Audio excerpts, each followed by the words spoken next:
Alright, what's up YouTube? We got a little amp comparison for you today. Now, a lot of people, they'll know these amps. This is a Jp83. This is a Ruthless 10K.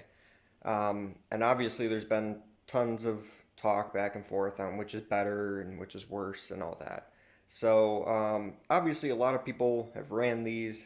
They've had good, bad experiences, whatever. Um, but I kind of wanted to go through and give you a look at them from a technical standpoint, as far as their circuit design goes and everything.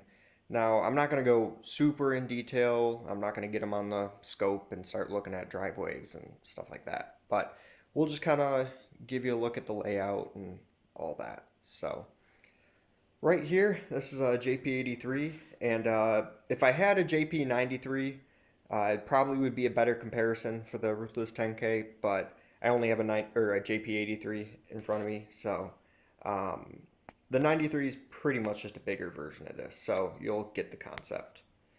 So if we start in the power supply of the JP83, you can see right here, this is the power supply drive card. So this controls the power supply, a lot of your protection circuit, stuff like that. And Korea, specifically SNI, they've been using the same card all the way back to, I think, like 2010, 2008, something like that. The old VFL 1100.1s and Crossfire 8Ks, they all got the same exact card. Um, so it's kind of proven, works good. The protect circuit isn't amazing, but it'll save you sometimes. But that's what controls the power supply. So if we move over to the Ruthless, it's the same card on this. So there's no differences. They use the same card. So it's got pretty much the same protect circuits, uh, the same power supply, all that. So there's nothing really special there. Between the two, cards are the same. So if we move on, if you see these two little square ICs there, those are your drivers. So the power supply sends a signal to those, and those send drive to the power supply MOSFETs. So this is a huge upgrade, in my opinion, from like the older Korean amps. They would have a bunch of transistors down the center here that would drive the MOSFETs, and it worked good. But every single time the MOSFETs would die, it would burn them up, and then it would be a pain to rebuild the whole thing. So this is way better, in my opinion. It's a lot easier to work on, and generally these don't seem to really burn up too bad. So um, but yeah, this amp has two of them, one per side. And if we move on to the Ruthless, it's got the same exact ones. Now, this has four of them because this is the 10K. The JP93, I believe, has four of them. So that, like I said, that would be a better comparison. But this will do. It gets the point across. So same thing here, same ICs.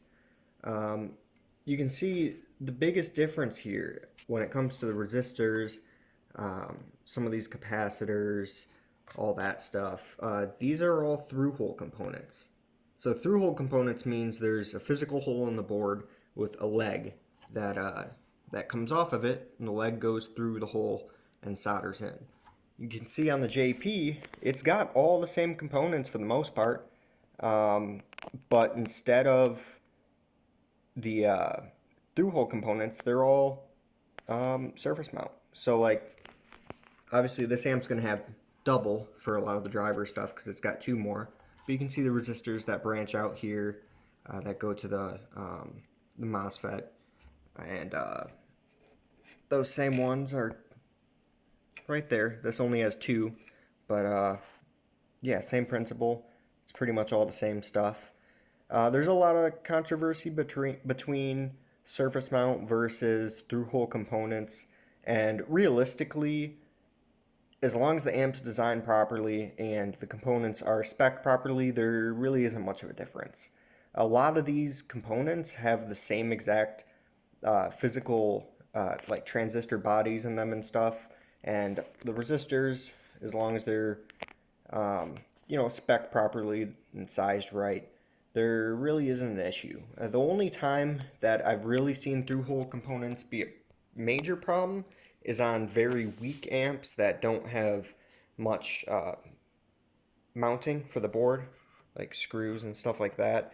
The board will flex and it'll crack the solder joints on the through-hole or on the surface mount components. And a lot of time that comes down to the type of solder they're using as well.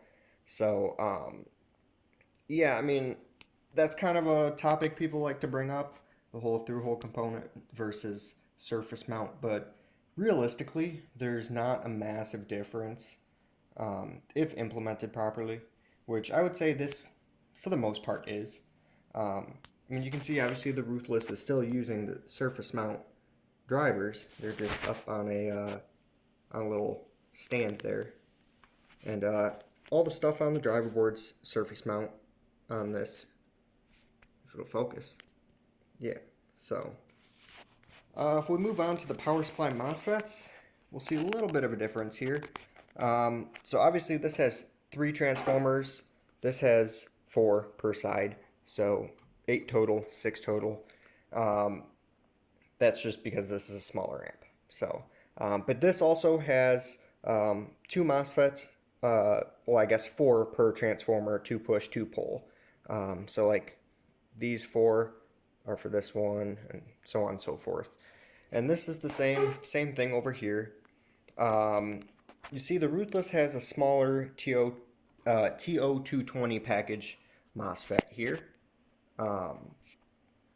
Yeah, so they're a little bit smaller.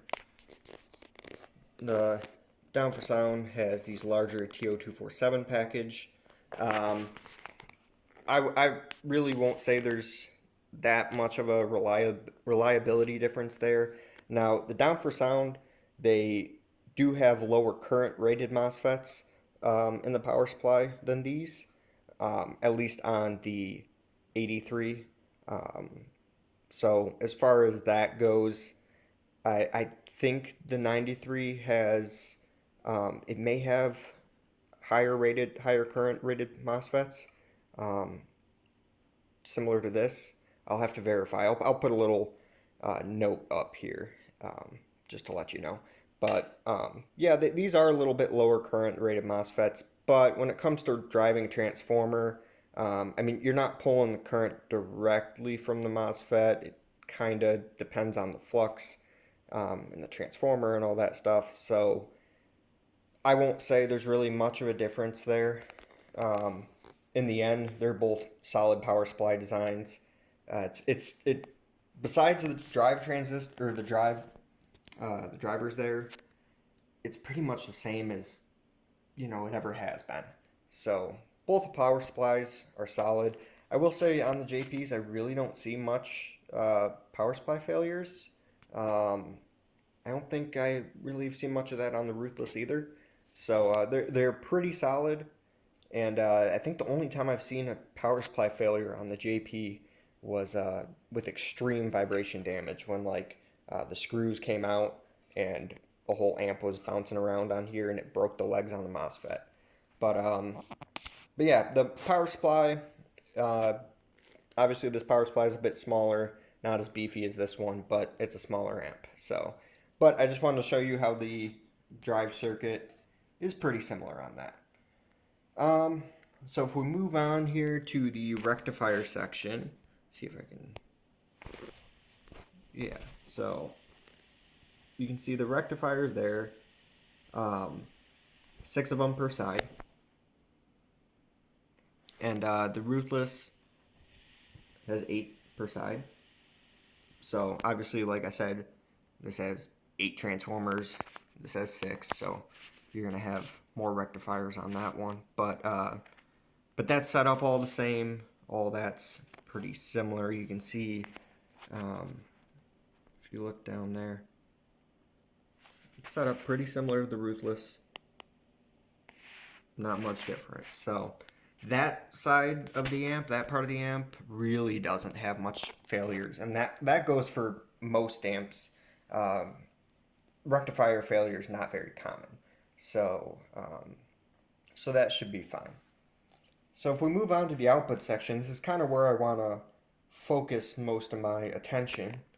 Um, we'll start at the output drivers. So that's the output drive card.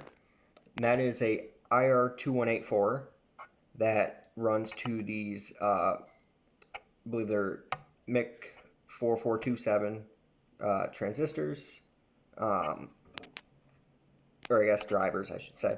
And these run the MOSFETs. So this is a huge upgrade from the old Korean style, like the original Crossfire 8K, for example. Those had four IR21844S that drove the MOSFETs directly. So a lot of times if there was a failure, it would take out components on the driver card, be kind of a mess. This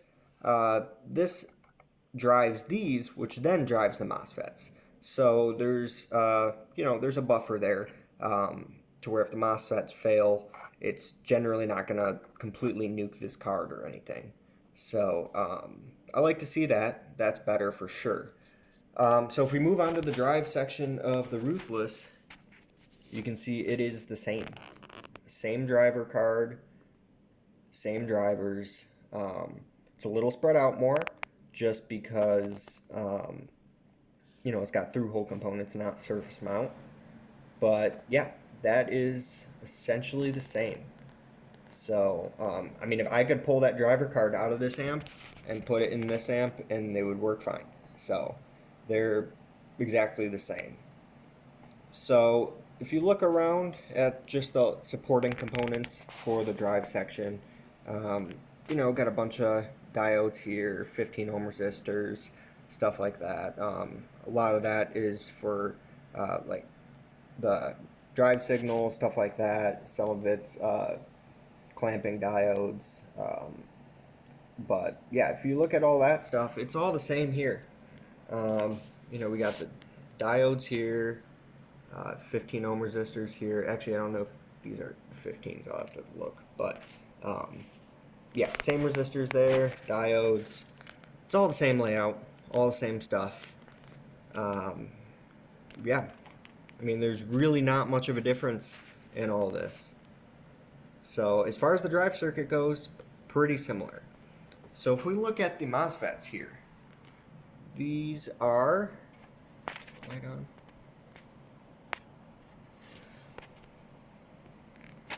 If it'll focus. These are the FDH45N50F fets. Very solid fets, high voltage headroom, high current headroom. Work very well. So if we look over here at the down for sound, try and get the focus on this since it's in the case.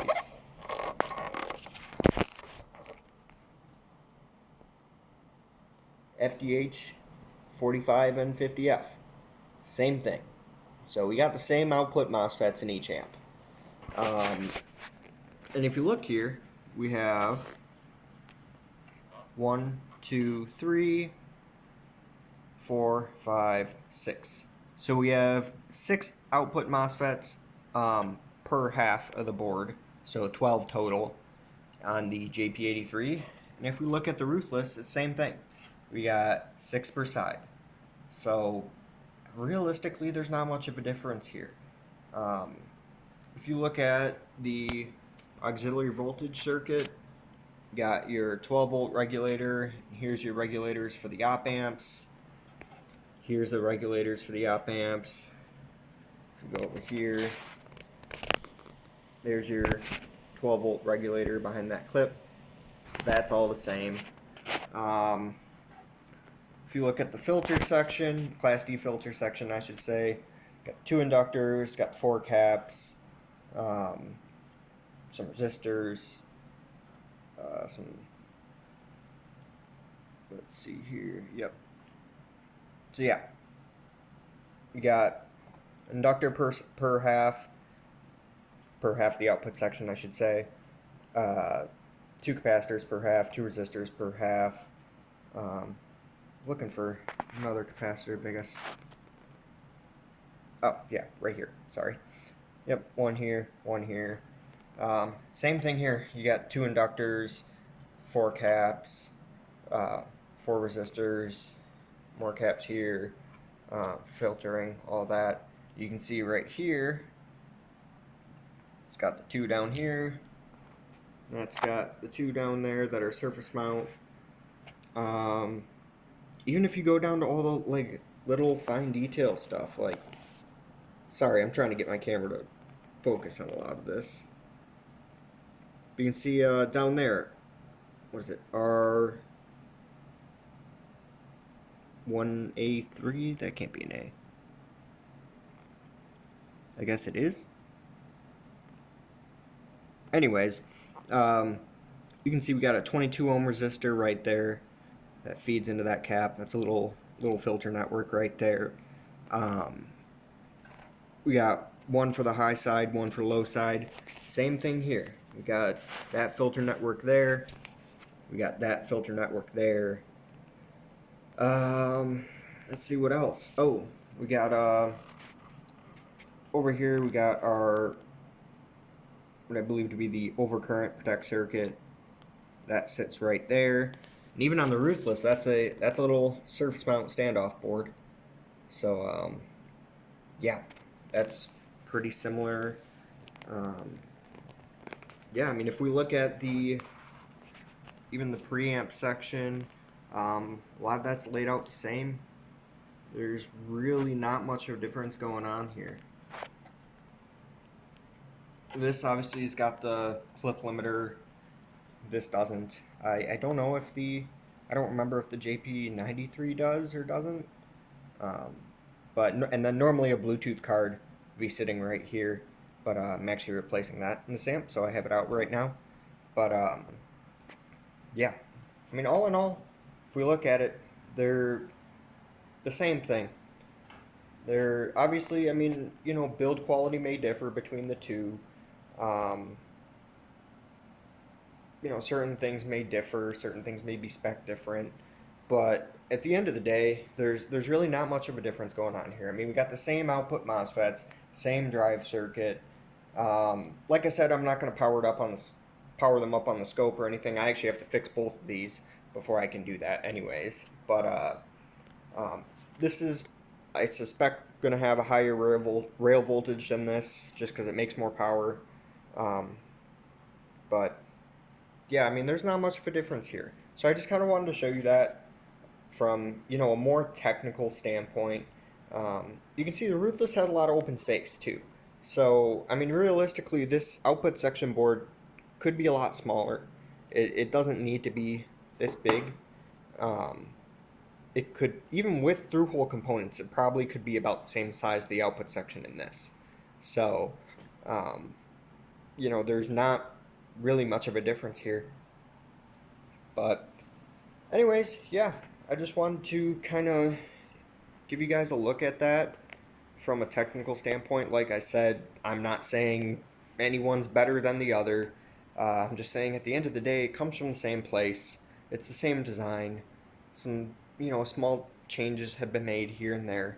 But yeah, I mean, overall, they're both good amps. They both do great power. And you can't really go wrong with either. So, if you guys like this, maybe I'll do some more comparisons of amps in the future, something like that. Let me know if that's something you want to see. But other than that, hope you enjoyed, and stay tuned.